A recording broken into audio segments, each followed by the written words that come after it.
تو آئیے سنتے ہیں آج کی ویڈیو میں ایک پری ذات اور انسان کی دوستی کی ناقابل یقین کہانی۔ رات کے 12 بج رہے تھے۔ میں اپنے کمرے میں بے چینی سے ادھر ادھر ٹہل رہا تھا۔ میں نے بے چین نظروں سے کھڑکی کی طرف دیکھا جو بند تھی۔ میں آگے بڑھا اور اسے ایک جھٹکے سے کھول دیا۔ کھڑکی کھلتے ہی ٹھنڈی ہوا کے جھونکے میرے وجود سے ٹکرائے اور مجھے پرسکون کر دیا، لیکن میرے دل اور آنکھوں میں بے چینی ابھی بھی واضح جھلک رہی تھی۔ میں نے کھڑکی سے سر باہر نکال کر ادھر ادھر کا جائزہ لیا، لیکن کوئی بھی وجود مجھے نظر نہ آیا۔ گلی بالکل سنسان تھی۔ میرے دل میں ایک ہوک سی اٹھی۔ مجھے کسی کا بہت بے چینی سے انتظار تھا، انتظار کے یہ پل تو ختم ہونے کا نام ہی نہیں لے رہے تھے۔ کب آئے گی وہ؟ کیا میں اسے اب کبھی دوبارہ دیکھ پاؤں گا یا نہیں؟ میں نے پریشانی سے سوچا اور بیڈ پر آ کر بیٹھ گیا اور اپنی زندگی کے گزرے ہوئے پل کو یاد کرنے لگا۔ گزرے ہوئے پل کسی فلم کی طرح میرے دماغ کی پردہ اسکرین پر ابھرنے لگے۔ مجھے وہ دن بہت اچھی طرح یاد ہے جب میں اپنے دادا جان کے ساتھ اپنے چچا اور کزن کو ملنے کے لیے ان کے گاؤں گیا تھا۔ ہم بھی گاؤں میں ہی رہتے تھے، لیکن ان کا اور ہمارا گاؤں کافی دور تھا۔ ویسے تو میں گاؤں کافی دفعہ جا چکا تھا، لیکن اس دفعہ میری ملاقات ماروی سے ہوئی۔ مجھے حویلی میں جو کمرہ دیا گیا تھا اس کی کھڑکی صحن کی طرف کھلتی تھی۔ اپنے تمام کزنز کے ساتھ باتیں کرتے کرتے ٹائم کا پتہ ہی نہیں چلا اور رات کا 1 بج گیا۔ پھر ہم آرام کی غرض سے اپنے اپنے کمرے میں آ گئے۔ نیند میری آنکھوں سے کوسوں دور تھی۔ 14ویں کا چاند آسمان پر چمک رہا تھا۔ چاند کی سنہری روشنی میں ہر چیز واضح دکھائی دے رہی تھی۔ میرے کمرے کی لائٹ آف ہونے کے باوجود کمرہ ایک عجیب سی روشنی میں نہایا ہوا تھا۔ کمرے کی کھڑکی سے جھانکتے چاند کی روشنی نے ہر چیز پر قبضہ جمایا ہوا تھا۔ اچانک ہی اتنے پرسکون ماحول میں چوڑیوں کی چھن چھن اور پائلوں کی چھنکار گونج اٹھی۔ میں حیرت اور خوف کے عالم میں دھڑکتے ہوئے دل کے ساتھ کھڑکی کے پاس پہنچا۔ میں نے ادھر ادھر نظریں دوڑائیں تو مجھے صحن میں ایک لڑکی دکھائی دی۔ اس نے سفید لباس پہن رکھا تھا۔ اس کے سیاہ بال ہوا کے سنگ لہرا رہے تھے، کلائی چوڑیوں سے بھری ہوئی تھی۔ وہ دھیرے دھیرے چلتی ہوئی رات کی رانی کے پودے کے پاس پہنچی۔ کافی دیر ان پودوں کے پاس بیٹھی رہی۔ میں یہ سارا منظر کھڑکی سے جھانک کر دیکھ رہا تھا۔ میرے دل میں اب ڈر اور خوف کی جگہ حیرت نے لے لی۔ میں حیرت اور تجسس سے اس عجیب منظر کو دیکھ رہا تھا۔ اچانک ہی وہ لڑکی اٹھی اور لہرانے لگی۔ اس کی پائلوں اور چوڑیوں کا شور ہر طرف گونج اٹھا۔ میں آنکھیں پھاڑے اس کے رقص کو دیکھ رہا تھا۔ وہ ہر چیز سے بے خبر خوبصورتی سے رقص کرنے میں مصروف تھی۔ اس نے شاید مجھے نہیں دیکھا تھا، لیکن اگلے ہی لمحے اس نے میرا یہ خیال غلط ثابت کر دیا۔ اچانک وہ رکی، میری طرف دیکھا اور مسکرانے لگی۔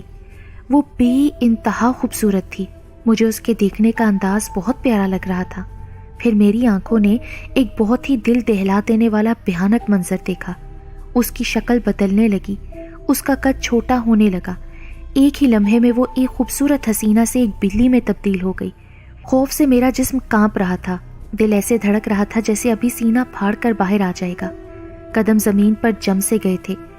وہ بلی چھلانگیں لگاتی ہوئی میرے کمرے کی کھڑکی پر آ بیٹھی اور میں لڑکھڑاتے ہوئے قدموں کے ساتھ پیچھے کی طرف سرکا تو اپنا توازن برقرار نہ رکھ سکا اور گر پڑا۔ وہ بلی پیار بھری نظروں سے میرے زرد ہوتے چہرے کو دیکھ رہی تھی اور پھر وہ بلی سے دوبارہ اسی حسینہ کے روپ میں آ گئی اور میری طرف دیکھ کر مسکرانے لگی۔ یہ تو اب مجھے نہیں چھوڑے گی۔ میرا گرم خون کچھ ہی دیر میں اس کی پیاسی رگوں میں ہوگا۔ میں نے دل ہی دل میں سوچا، لیکن میرا یہ خیال بھی غلط ثابت ہوا۔ ڈرو نہیں، میں تمہیں کچھ نہیں کہوں گی۔ میں تو تم سے دوستی کرنا چاہتی ہوں۔ آج سے پہلے مجھے کسی انسان نے نہیں دیکھا۔ تم وہ واحد انسان ہو جس نے مجھے دیکھا ہے۔ میرا نام ماروی ہے، میں پری ذات ہوں۔ میں جان بوجھ کر تمہارے سامنے آئی ہوں، ورنہ میں تو روزانہ یہاں رات کو ان رات کی رانی کے پودوں کے پاس آتی ہوں۔ میں نے کبھی اپنا آپ کسی پر ظاہر نہیں کیا۔ رات کی رانی کے یہ پودے سمجھ لو میری جان ہے۔ یہ پودے مجھے بہت ہی پسند ہیں، میں ان کی عاشق ہوں، اسی لیے اس کی خوشبو مجھے اس دنیا میں کھینچ لاتی ہے۔ تو مجھے پہلی ہی نظر میں اچھے لگے تو میں نے اپنا وجود تم پر ظاہر کر دیا۔ میں چاہتی ہوں کہ ہم اچھے دوست بن کر ساری زندگی ایک دوسرے کے ساتھ رہیں۔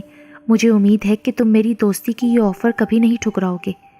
اتنا کہہ کر وہ خاموش ہو گئی اور میری طرف سوالیہ نظروں سے دیکھنے لگی۔ اس کی باتوں نے میرا سارا ڈر ختم کر دیا۔ وہ اتنی خوبصورت تھی کہ میں اس کی دوستی کو رد نہیں کر سکا۔ اس نے دوستی کرنے کے ساتھ ساتھ مجھ سے یہ وعدہ بھی لیا کہ میں اسے کبھی نہیں چھوڑوں گا۔ میں نے دوستی قبول کرتے ہوئے اس سے وعدہ بھی کر لیا، کیا تم مجھ سے روز ملنے آیا کرو گی؟ میں صرف رات کو ہی آؤں گی، دن کو نہیں آ سکتی، کیونکہ اگر میں دن کو انسانی دنیا میں آئی تو سورج کی روشنی پڑتے ہی میں جل جاؤں گی۔ وہ میرے پاس تھوڑے فاصلے پر بیٹھتے ہوئے بولی، چلو جیسے تمہاری مرضی۔ ہماری ملاقات روز ہوتی تھی۔ میں اس سے دوستی کر کے بہت خوش تھا۔ بہرحال جب میں واپس اپنے گاؤں لوٹنے لگا تو اس سے جدائی کا احساس مجھے ڈسنے لگا۔ میں نے رات کو اس سے اس معاملے میں بات کی تو اس نے میرا یہ ڈر بھی دور کر دیا اور مجھ سے وعدہ کر لیا کہ وہ روزانہ مجھ سے ملنے میرے گاؤں آیا کرے گی۔ میں اس روز اپنے گاؤں واپس آ گیا۔ رات کے وقت میں اپنے کمرے میں تھا کہ اچانک ہی بہت تیز ہوا چلنے لگی۔ میرے کمرے کی کھڑکی کے پٹ زور زور سے بجنے لگے۔ میں نے مسکراتے ہوئے کھڑکی کی طرف دیکھا۔ کھڑکی کے پٹ آپس میں ٹکرا ٹکرا کر ماروی کے آنے کی خبر دے رہے تھے۔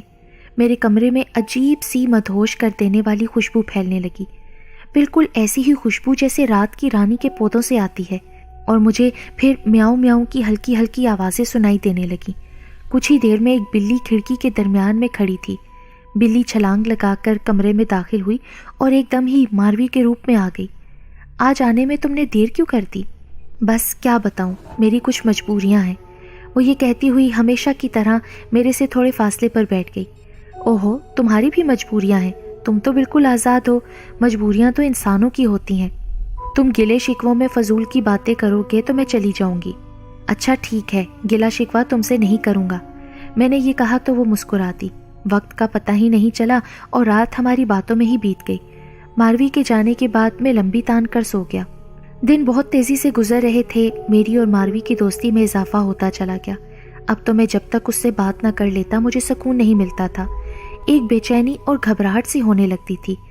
آج بھی اس کا انتظار کرتے کرتے آدھی سے زیادہ رات بیت چکی تھی، لیکن وہ ابھی تک نہیں آئی تھی۔ میں پریشانی اور گھبراہٹ کے عالم میں کمرے میں کئی بار بیڈ سے اٹھ کر ٹہل چکا تھا۔ میرا دل کہہ رہا تھا کہ وہ آج شاید نہیں آئے گی۔ کمرے میں اب میرا دل زیادہ گھبرانے لگا تو اس لیے میں اٹھ کر چھت پر آ گیا، لیکن پھر بھی میری پریشانی میں کمی نہیں آئی۔ اچانک ہی مجھے ایک طرف سے شور کی آوازیں سنائی دیں۔ میں نے تجسس بھری نظروں سے ادھر ادھر دیکھا تو مجھے ایک لڑکی دکھائی تھی جو جلدی سے ایک گھر کی دیوار پھلانگ کر گلی میں کود گئی۔ وہ لڑکی بہت پھرتیلی معلوم ہو رہی تھی۔ وہ اتنی لمبی دیوار ایسے کود گئی جیسے یہ اس کے لیے کچھ بات ہی نہ ہو۔ کسی بلی کی طرح چھلانگیں لگاتی ہوئی وہ اندھیری گلی میں غائب ہو گئی۔ نہ جانے کیوں مجھے وہ ماروی لگی۔ اس کی چال بالکل ماروی سے ملتی جلتی تھی۔ اور پھر میری حیرت میں اس وقت اضافہ ہوا جب مجھے دو آدمی اس دیوار سے پھلانگتے ہوئے دکھائی دینے لگے۔ وہ بھی اس لڑکی ہی کی طرح پھرتیلے اور تیز تھے۔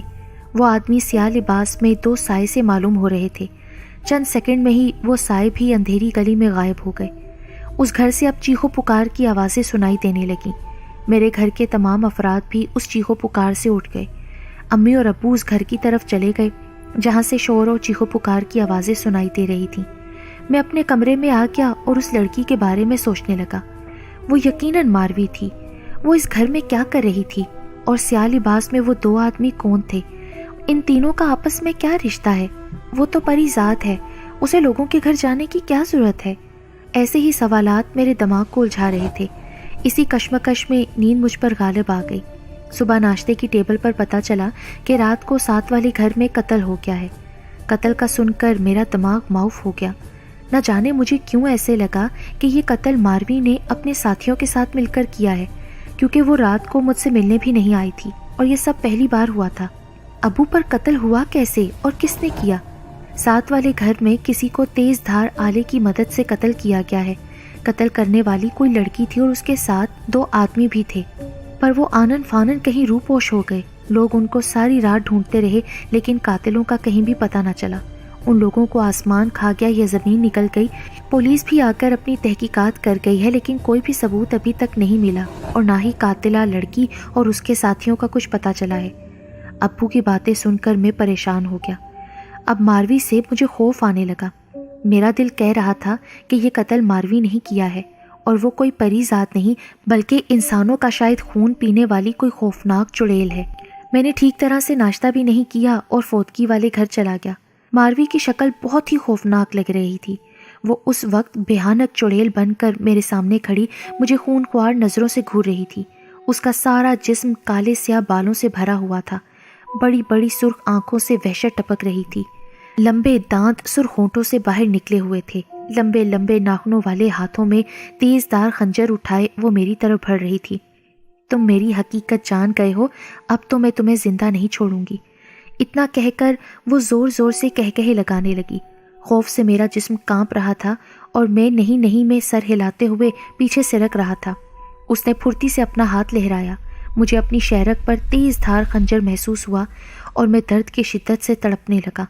میرا خون دیکھ کر اس کی آنکھوں میں چمک ابھرنے لگی، مجھے اپنی سانسیں رکتی ہوئی محسوس ہوئیں۔ اس نے اپنا منہ میری کٹی ہوئی شہرک پر رکھا اور مزے سے میرا خون چوسنے لگی۔ میرا سر چکرانے لگا اور میری آنکھوں کے سامنے اندھیرا چھانے لگا اور اس کے ساتھ ہی ایک چیخ سے میری آنکھ کھل گئی۔ میں چیخ مار کر اٹھ بیٹھا، گھبراتے ہوئے اپنے گلے پر ہاتھ پھیرنے لگا۔ میرے گلے پر کہیں بھی چوٹ کا نشان نہیں تھا۔ شکر ہے یہ خواب تھا۔ میں اپنی سانسیں درست کرتے ہوئے دوبارہ لیٹ گیا، پر نیند کوسوں دور تھی۔ لیکن اب میرا شک یقین میں بدل چکا تھا کہ ہو نہ ہو ماروی ایک بھیانک چڑیل ہے جو انسانوں کو قتل کر کے ان کا خون پیتی ہے۔ مسلسل 3 دن گزر چکے تھے اور ماروی گدھے کے سر سے سینگ کی طرح غائب تھی۔ گاؤں میں مزید 2 اور قتل ہو چکے تھے، لیکن قاتل کا ابھی کچھ پتہ نہیں تھا۔ ماروی پر مجھے سخت غصہ آ رہا تھا، دل کر رہا تھا کہ اگر وہ میرے سامنے ہو تو میں اس کو جان سے مار ڈالوں۔ میں رات کا کھانا کھا کر کمرے میں آیا تو میرے کمرے میں پھر سے تیز ہوائیں چلنے لگیں، کھڑکی کے پٹ ٹکرانے لگے۔ مجھے معلوم ہو گیا کہ ماروی آ رہی ہے، لیکن آج خوشی کے بجائے خوف سا مجھے محسوس ہونے لگا۔ کچھ ہی لمحوں میں ماروی میرے سامنے تھی۔ وہ بہت ہی اداس لگ رہی تھی اور پریشان بھی تھی۔ اس کا چہرہ مرجھایا ہوا تھا اور چہرے پر زخموں کے نشان تھے۔ لگتا تھا جیسے قتل کرتے وقت ہاتھا پائی کے دوران یہ زخم اس کے چہرے پر آئے ہیں۔ ماروی اداس اور پریشان سر جھکائے کھڑی تھی، ڈری ڈری نظروں سے مجھے کافی دیر دیکھتی رہی اور پھر مجھے دیکھ کر بات کیے بغیر ہی چھلانگ لگا کر غائب ہو گئی۔ میں نے جلدی سے آگے بڑھ کر کھڑکی بند کر دی۔ میں تو چاہتا بھی یہی تھا کہ وہ میری نظروں سے دور ہو جائے۔ اب تو شک کی کوئی گنجائش باقی نہیں رہی تھی۔ اس کے چہرے پر چھائی اداسی اور پریشانی بتا رہی تھی کہ وہی قاتلہ ہے۔ میں نے دل میں پکا ارادہ کر لیا تھا کہ اب میں ماروی کو زندہ نہیں چھوڑوں گا۔ مجھے یقین تھا کہ ماروی مجھ سے ملنے دوبارہ ضرور آئے گی، اسی لیے میں اپنے ایک دوست کے ابو کے پاس گیا۔ وہ ماہر عملیات تھے، اکثر چلہ وغیرہ کرتے تھے۔ میں نے ان سے وہ مٹی مانگی جس پر وہ قرآنی آیات، آیت الکرسی اور مختلف وظائف پڑھ کر دم کرتے تھے۔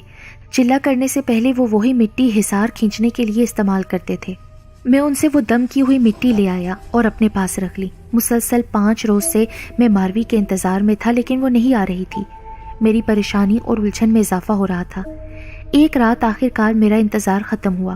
ماروی پورے 10 دنوں بعد مجھ سے ملنے آ گئی۔ وہ اب بھی پریشان اور ڈری ہوئی تھی۔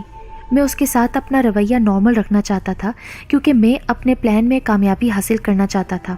میں ذرا سی بھی گڑبڑ کر کے یہ اتنا قیمتی موقع ضائع نہیں کرنا چاہتا تھا۔ میں نے اس کو مسکراتی ہوئی نظروں سے ویلکم کیا۔ میں نے اس سے پریشانی اور اتنے دن نہ آنے کی وجہ پوچھی۔ پہلے تو وہ خاموش رہی، خالی نظروں سے مجھے دیکھتی رہی، پھر کہنے لگی، میرے گھر والوں نے مجھے قید کر دیا تھا۔ میری دنیا والے جان گئے ہیں کہ میں ایک انسان سے دوستی کر چکی ہوں۔ ان کے منع کرنے کے باوجود میں نے تم سے ملنا نہیں چھوڑا، تو انہوں نے مجھے قید کر لیا، اور ایک قیدی ہونے کے ناطے میں نے بہت سی تکلیفیں سہی ہیں۔ وہ مجھے ایسی تکلیفیں دیتے ہیں جن سے میرا جسم جلنے لگتا ہے۔ ایک اندیکھی آگ اندر ہی اندر مجھے جلاتی رہتی ہے، لیکن ان تمام زخموں اور تکلیفوں کے باوجود میں اپنے دوست سے دوستی نبھانے کی خاطر چلی آتی تھی۔ دوبارہ پکڑے جانے پر پھر وہی قید اور اذیتیں مجھے ملتی۔ یہ باتیں بتاتے ہوئے اس کی آنکھوں میں آنسوؤں کا سیلاب تھا۔ ایک لمحے کے لیے مجھے اس پر ترس آ گیا اور اس کی باتیں سچ لگنے لگیں، لیکن ان لاشوں کو جن کو میں نے اپنی آنکھوں سے دیکھا تھا، ان کا سوچ کر مجھے اس کی سنائی ہوئی کہانی جھوٹ لگی۔ میرا دل کہہ رہا تھا کہ یہ مگرمچھ کے آنسو ہیں، اس پر یقین نہیں کیا جا سکتا۔ میں خاموشی سے اسے دیکھتا رہا اور اسے سنتا رہا۔ میں آج اپنی بہن کی مدد سے دوبارہ تم سے ملنے کے لیے آئی ہوں، لیکن یہ آخری ملاقات ہے۔ میں آج کے بعد انسانی دنیا میں نہیں آؤں گی۔ ماروی روتے ہوئے دوبارہ بول پڑی۔ اس کی آواز میں ایک شکست تھی۔ تم ٹھیک کہہ رہی ہو ماروی، یہ ہماری آخری ملاقات ہی ہے۔ میں نے افسوس سے کہا۔ ماروی نے تجسس سے میری طرف دیکھا، اس کی آنکھوں میں شرمندگی تھی۔ ماروی، میں آج تمہیں کچھ دینا چاہتا ہوں، میں نے اس کی طرف گہری نظروں سے دیکھتے ہوئے کہا۔ کیا دینا چاہتے ہو تم مجھے؟ پہلے تم اپنی آنکھیں بند کرو۔ اچھا، یہ لو۔ ماروی پھیکی مسکراہٹ چہرے پر سجاتے ہوئے بولی اور آنکھیں بند کر لی۔ میں آہستہ سے اٹھا اور دم کی ہوئی مٹی اٹھا لایا اور آیت الکرسی کا ورد کرتے ہوئے اس کے گرد حصار بنا دیا تاکہ وہ صبح ہونے سے پہلے یہاں سے نہ جا سکے۔ یہ کیا کیا تم نے؟ اس حصار کو ختم کرو، مجھے تکلیف ہو رہی ہے۔ ماروی آنکھیں کھولتے ہوئے بولی۔ اس کی آواز روحان سی ہو گئی۔ نہیں ماروی نہیں، تم کو تو مرنا ہی ہوگا کیونکہ تم ایک چڑیل ہو۔ تم نے مجھ سے سب جھوٹ بولا۔ تم انسانوں کو بھیانک طریقے سے مار کر ان کا خون پیتی ہو۔ میں غصے سے چیختے ہوئے سخت لہجے میں بولا، یہ تم کیا کہہ رہے ہو؟ مجھے تو کچھ سمجھ نہیں آ رہا، مجھے جانے دو یہاں سے، میں نے کسی کو نہیں مارا۔ میں تو تم سے ملنے کے لیے آئی تھی، آخری بار ملاقات کرنے کے لیے۔ تم میری آنکھوں میں دھول نہیں جھونک سکتی اب۔ گاؤں میں جو 3 قتل ہوئے ہیں ان کی ذمہ دار تم ہو۔ میں نے خود تمہیں تمہارے ساتھیوں کے ساتھ ایک گھر سے کودتے ہوئے دیکھا تھا۔ تم اپنے ساتھیوں کے ساتھ مل کر انسانوں کا خون کرتی ہو۔ میں نے کسی کو نہیں مارا، میں نے تو تمہارے سوا کسی پر اپنا آپ کبھی ظاہر بھی نہیں کیا۔ تم اس حصار کو ختم کر دو، مجھے یہاں سے جانا ہے۔ کچھ ہی دیر میں سورج بھی نکلنے والا ہے۔ پر سورج ہی کا تو مجھے انتظار ہے نا، میں نے مسکراتے ہوئے کہا۔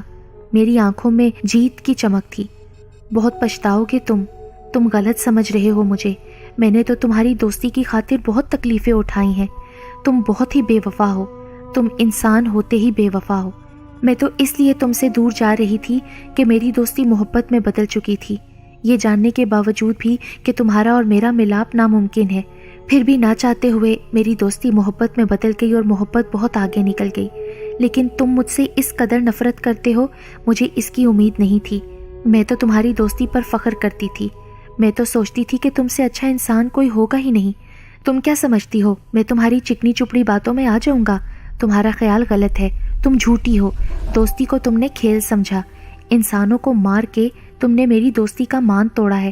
میں تمہیں کبھی معاف نہیں کروں گا۔ پچھتاؤ گے تم، میری یادیں ساری زندگی تمہارا پیچھا کریں گی۔ تم ایک دن ضرور یقین کر لو گے کہ میری دوستی سچی تھی۔ صرف انسانوں میں ہی نہیں، دوسری مخلوقات میں بھی مخلص دوست پائے جاتے ہیں۔ میں اپنی دوستی پر قربان ہونے کو تیار ہوں۔ اگر میری موت سے اس دوستی پر لگایا الزام دھل سکتا ہے اور میری موت ہی تمہیں تسلی بخش سکتی ہے تو ایسی دوستی پر ہزاروں دفعہ میں قربان ہونے کو تیار ہوں۔ اب میں تم سے کچھ نہیں کہوں گی، میں تمہیں اپنی کوئی صفائی نہیں دوں گی، تم سے کوئی فریاد نہیں کروں گی، یہ میرا تم سے وعدہ ہے۔ لیکن تم ایک نہ ایک دن ضرور پچھتاؤ گے، تم ساری زندگی احساس جرم کی آگ میں تڑپتے رہو گے۔ یہ تمہاری بھول ہے ماروی، میں نے جلدی سے کہا۔ وہ ہلکا سا مسکرائی لیکن کہا کچھ بھی نہیں۔ میں کرسی پر ٹانگ رکھ کر سورج کا انتظار کرنے لگا۔ وہ گہری نظروں سے مجھے دیکھتی رہی۔ آخر کار میرے انتظار کی گھڑیاں ختم ہو گئیں۔ سورج نکلتے ہی ماروی تڑپنے لگی، اس کی سانسیں بند ہونے لگیں۔ سورج کی کرنیں جیسے ہی ماروی پر پڑیں، اس کے جسم سے دھواں اٹھنے لگا اور پھر یکدم ہی اس کے جسم کو آگ لگ گئی، وہ جلنے لگی۔ میں یہ دیکھ کر حیران رہ گیا کہ اس کے منہ سے ایک چیخ تک نہیں نکل رہی تھی، حال بتہ تکلیف میں ڈوبی ہوئی سسکیاں ضرور سنائی دے رہی تھیں۔ اس کے جسم سے گوشت پگھل کر نیچے گرنے لگا۔ اتنا بھیانک منظر دیکھ کر میں کانپ کے رہ گیا۔ ایک بات جو میرے لیے بہت حیران کن تھی کہ آگ صرف اس کے جسم کو ہی لگی ہوئی تھی، باقی تمام چیزیں آگ سے محفوظ تھیں، حتیٰ کہ آگ کی تپش تک مجھے محسوس نہیں ہو رہی تھی۔ کچھ ہی دیر میں وہ جل کر خاک ہو گئی۔ میں نے سکھ کا سانس لیا، میں خود کو ایک ہلکا پھلکا اور پرسکون سا محسوس کرنے لگا۔ میں خوش تھا کہ اب ہمارے گاؤں میں کوئی بھی قتل نہیں ہوگا۔ اگلے ہی دن گاؤں کے جنگل سے ایک اور آدمی کی لاش ملی۔ لاش کا حال بہت ہی برا تھا، لاش کے جسم سے زیادہ گوشت غائب تھا، جو بھی لاش کو دیکھتا کانپ کے رہ جاتا۔ سبھی کہہ رہے تھے کہ یہ قتل کسی جانور یا چڑیل نے کیا ہے۔ سبھی کے چہرے خوف سے زرد ہو رہے تھے۔ میرے لیے یہ بات بہت ہی تکلیف دہ تھی۔ میں یہ جانتا تھا کہ ماروی کے وہی 2 ساتھی زندہ ہیں جو یہ کارروائی کر رہے ہیں۔ گاؤں کے انسپکٹر اس کیس میں بہت ہی دلچسپی لے رہے تھے، جگہ جگہ چھاپے مارے جا رہے تھے۔ میرے خیال کے مطابق تو ان کے ہاتھ کچھ بھی نہیں آنا تھا، کیونکہ میرے مطابق قاتل کوئی انسان نہیں بلکہ جنات تھے۔ میں اس مسئلے پر سنجیدہ ہو کر سوچنے لگا کہ مجھے اب کیا کرنا چاہیے۔ سوچ کر میرا دماغ پھٹ رہا تھا۔ پھر میرے دماغ میں ایک ہی حل آیا کہ میں اپنے دوست کے والد سے رابطہ کروں گا، کیونکہ وہ ایک پہنچے ہوئے بزرگ ہیں، شاید وہ ان جنات کا بھی کوئی خاتمہ کر سکیں۔ اس دن میرے کزن بلال کا حویلی سے فون آیا تو باتوں باتوں میں اس نے رات کی رانی کے پودے کے متعلق بتایا کہ اچانک ہی رات کی رانی کے تمام پودے جل کر ختم ہو چکے ہیں۔ مجھے یہ جان کر بہت حیرت ہوئی اور مجھے ماروی کی بات یاد آئی کہ ان پودوں میں جیسے اس کی جان ہے، لیکن اب مجھے اس بات سے کوئی اور دلچسپی نہیں تھی۔ کچھ دنوں کے بعد انسپیکٹر کی کوششیں رنگ لے آئیں۔ انہوں نے 3 آدم خور آدمیوں کو گرفتار کر لیا۔ وہ انسان ہی تھے جو کہ آدم خور تھے، وہ انسانوں کو قتل کر کے ان کا گوشت کھاتے تھے اور خون پیتے تھے۔ ان میں 2 مرد اور 1 لڑکی تھی۔ انسپیکٹر نے ان آدم خور انسانوں کو رنگے ہاتھوں پکڑ کر ان کے چہرے بے نقاب کر دیے۔ ہر کوئی انسپیکٹر کو مجرم گرفتار کرنے پر داد دے رہا تھا، لیکن میرے لیے یہ خبر بہت ہی بری تھی۔ مجھے رہ رہ کر اپنے آپ پر غصہ آ رہا تھا۔ میں نے ماروی پر جھوٹا الزام لگایا اور اسے ختم کر دیا۔ ماروی کی باتیں بار بار میرے دماغ میں گونج رہی تھی کہ تم انسان بہت بے وفا ہوتے ہو، تم پچھتاؤ گے۔ میں اپنی دوستی کو ثابت کرنے کے لیے اس پر قربان ہونے کے لیے بھی تیار ہوں۔ ایسا لگ رہا تھا جیسے ہر طرف سے ماروی کی آوازیں گونج رہی ہیں۔ ماروی کی تمام باتیں ٹھیک تھیں، اس کی یادوں نے آج بھی میرا پیچھا نہیں چھوڑا۔ وہ ٹھیک تھی کہ انسانوں کے علاوہ دوسری مخلوقات میں بھی مخلص دوست پائے جاتے ہیں۔ میں اپنی پیاری سی دوست ماروی کو مار کر بہت پچھتا رہا ہوں۔ کاش میں نے اس کی باتوں پر یقین کر لیا ہوتا تو احساس جرم کی زندگی مجھے نہ جینا پڑتی۔ ماروی نے کہا تھا کہ تم پچھتاؤ گے، ایک دن تمہیں ضرور میری سچی دوستی پر یقین آئے گا۔ مجھے یقین آ گیا ہے اس کی باتوں پر، لیکن اب پچھتانے کے علاوہ میرے ہاتھ میں کچھ نہیں، کیونکہ میں اپنی مخلص دوست کو کھو چکا ہوں۔